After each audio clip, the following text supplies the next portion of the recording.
नमस्ते दोस्तों, आज की नई कक्षा में आप सभी का स्वागत है।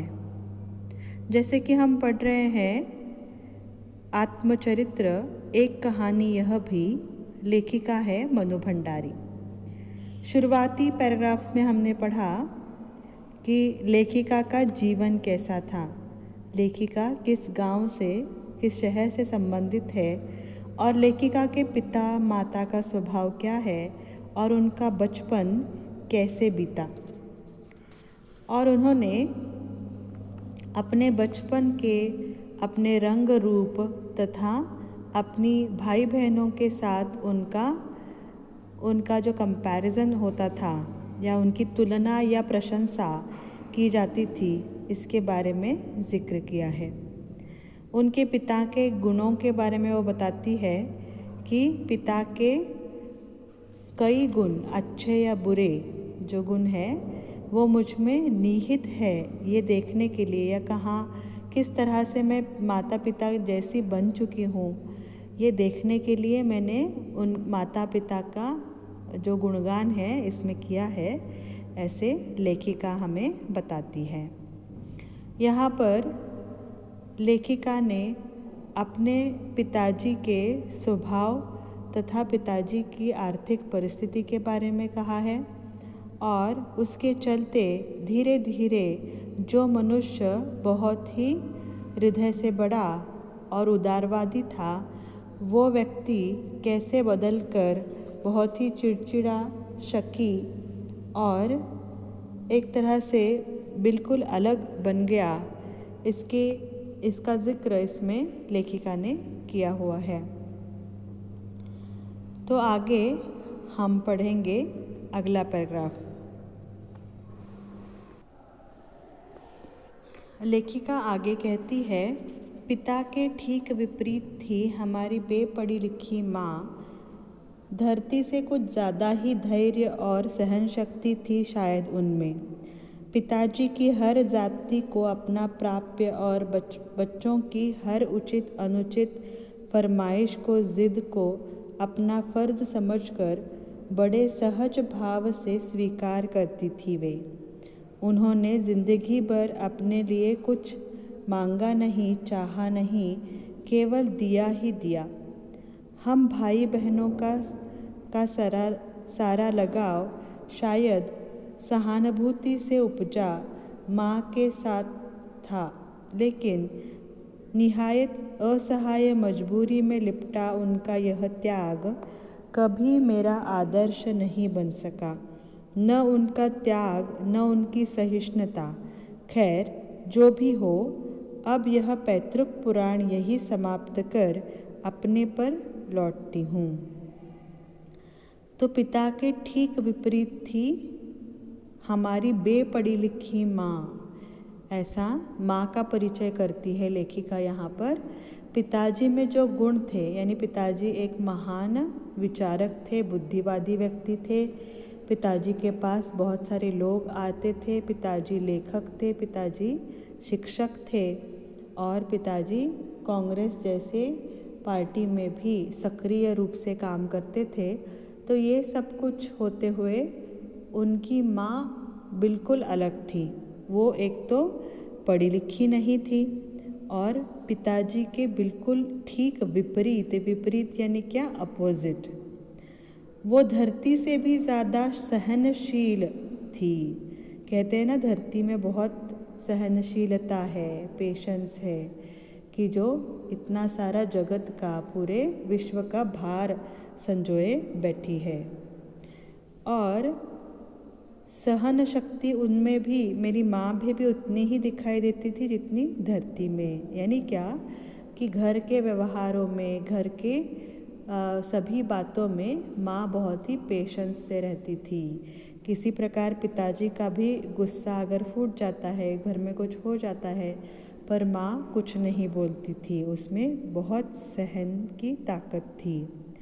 पिताजी की हर जाति को अपना प्राप्य और बच्चों की हर उचित अनुचित फरमाइश को और जिद को अपना फर्ज समझकर बड़े सहज भाव से स्वीकार करती थी वे।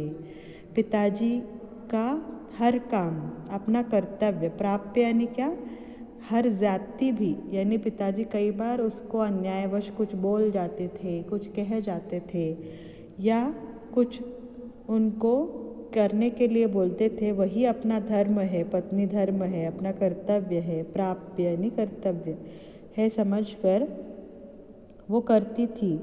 और बच्चों की हर उचित अनुचित फरमाइश, अभी बच्चे हर बार मांगते हैं तो सही चीज़ ही नहीं मांगते। कई बार हम अपने माता पिता से, आपको ये अच्छी तरह से पता है कि हम कई बार गलत चीज़ें भी मांग बैठते हैं। तो उचित हो अनुचित हो, सही हो गलत हो, हर जिद को अपना फ़र्ज समझकर पूरा करना माँ सही समझती थी। सबको वो सहज रूप से स्वीकार करती थी, वो उनका गुण था, वो उनकी क्वालिटी थी। उन्होंने ज़िंदगी भर अपने लिए कुछ मांगा नहीं, चाहा नहीं। मनु भंडारी कहती है, मेरी माँ ने ज़िंदगी भर अपने लिए कुछ मांगा ही नहीं, पिताजी से हो या किसी से हो, और कुछ चाहा नहीं, केवल दिया ही दिया, वो केवल देना जानती थी। हम भाई बहनों का सारा लगाव शायद सहानुभूति से उपजा, यानी हम भाई बहन जो थे, माता पिता में हमें कई बार कुछ लोग जो होते हैं माँ के साथ ज़्यादा शेयर करते हैं, कुछ लोग जो होते हैं पिता के साथ करते हैं। तो यहाँ पर माँ के साथ उनको ज़्यादा लगाव था सभी भाई बहनों को। तो क्यों था?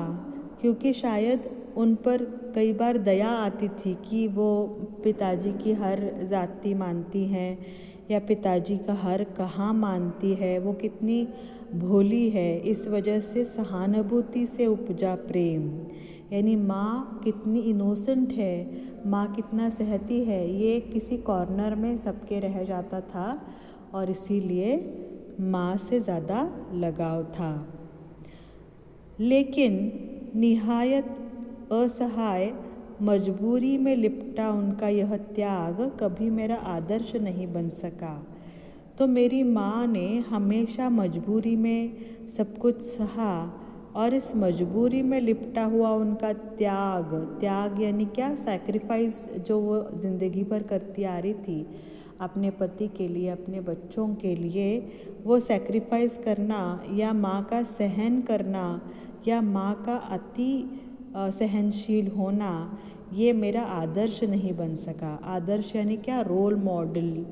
तो कई बार हम अपने माता पिता को अपना रोल मॉडल कहते हैं, और कहना भी चाहिए, क्योंकि माता पिता ही हमारे सामने वो नई बातें रखते हैं, माता पिता ही हमारे प्रथम गुरु होते हैं। तो उनके हर एक स्टेप पर, जैसे कि मेरे पिताजी है वैसे मुझे बनना है, मेरी माँ कैसी है वैसे ही उससे भी बड़ा मुझे बनना है, यानी प्राउड एक फीलिंग रहता है ना। तो कई बार मनु भंडारी को लगता था कि मेरी माँ इतनी सहनशील है, हर वक्त त्याग की मूर्ति बनी हुई है, तो मुझे तो माँ की तरह नहीं बनना, कितना सहने के लिए भी कोई लिमिट होता है ना, तो वैसे इतना नहीं सहना चाहिए गाय की तरह। तो मैंने कभी उनको अपना रोल मॉडल नहीं बनाया, कोई कभी आदर्श नहीं बनाया, मुझे कभी नहीं लगा कि मैं माँ की जैसे बनूं। न उनका त्याग, न उनकी सहिष्णुता, तो माँ का त्याग ना ही उनका सहना मुझे कभी अच्छा लगा। सहिष्णुता यानी सहन की ताकत। खैर जो भी हो, अब यह पैतृक पुराण यही समाप्त कर अपने पर लौटती हूँ। खैर जो कुछ भी था वो था, और अभी मैं क्या कर रही हूँ, अपने माता पिता की कहानी जो मैं शुरुआत से ही बताती आ रही हूँ, उसको रोक कर जो मेरा आत्मचरित्र है, यानी ये मेरी खुद की कहानी है, उस कहानी को मैं शुरू करूँगी। अब बहुत हो गया माता पिता का गुणगान। पैतृक पुराण यानी क्या, माता पिता का जो पुराण, यानी उनके स्वभाव, उनके रहन सहन के बारे में जो वो बोल रही हैं, वो वही रोक कर मैं आगे बढ़ती हूँ, ऐसा लेखिका यहाँ पर कहती है।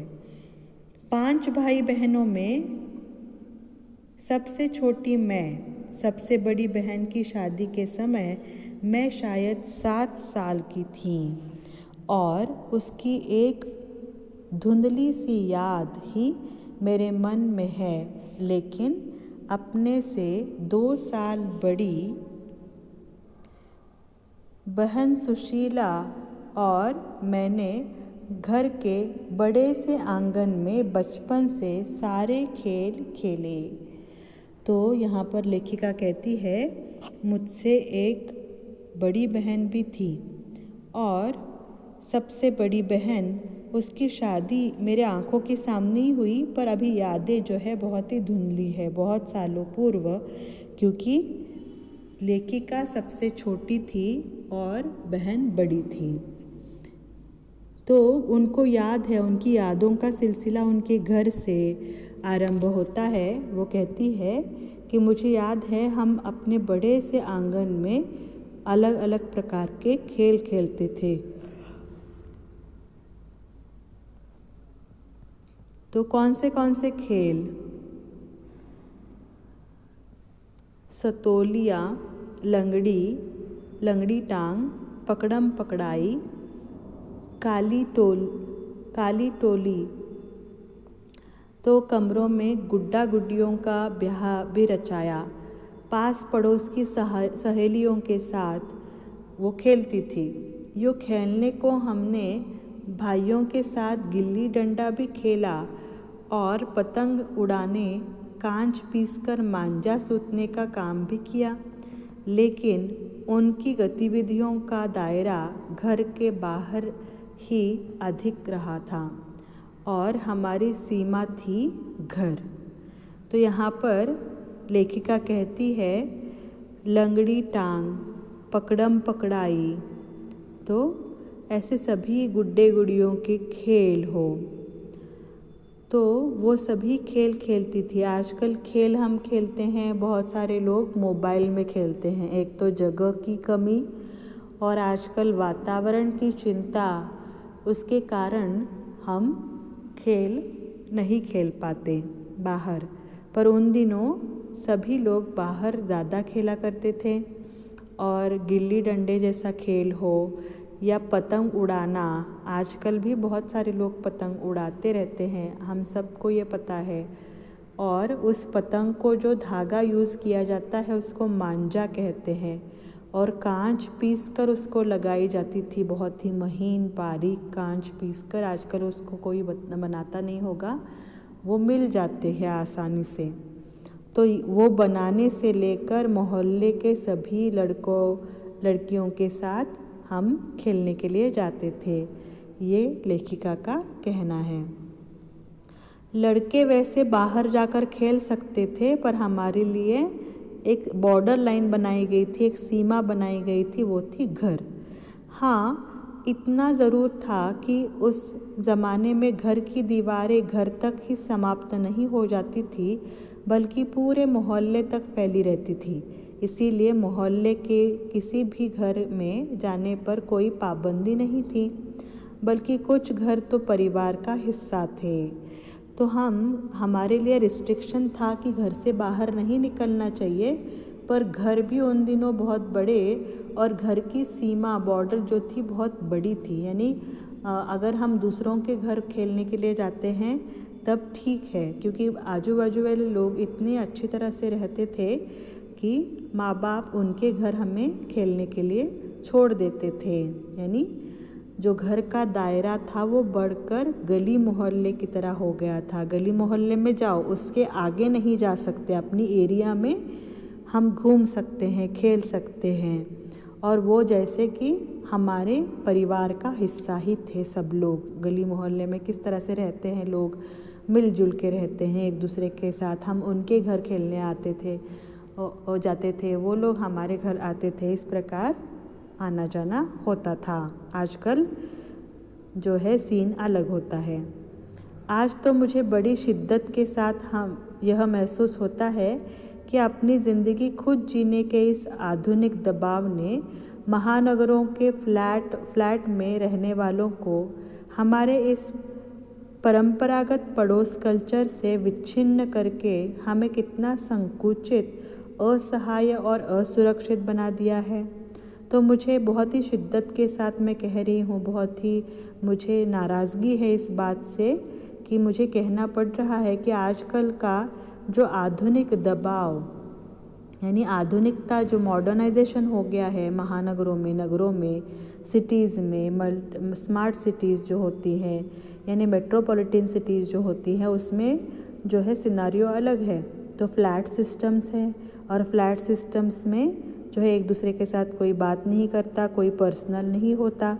तो ये पड़ोस कल्चर जो था पुराने ज़माने से हमारा, वो धीरे धीरे छूटता जा रहा है और उसकी वजह से इंसान कैसे बन रहा है, संकुचित।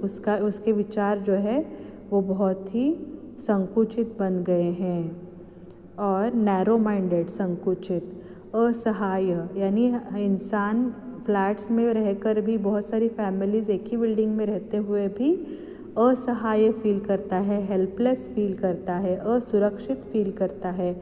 उसको किसी की हेल्प नहीं है या वो सेफ नहीं है, ऐसा उसे लगता है। और यही आजकल के ज़माने के पास पड़ोस के लोगों में और पहले के दिनों के पास पड़ोस के लोगों में फ़र्क है।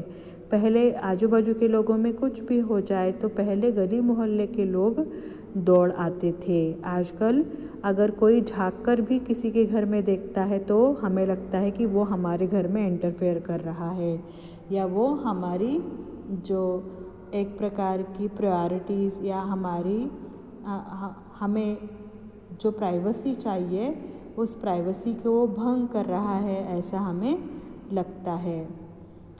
मेरी कम से कम 1 दर्जन आरंभिक कहानियों के पात्र इसी मोहल्ले के हैं जहां मैंने अपनी किशोरावस्था गुजार अपनी युवावस्था का आरंभ किया।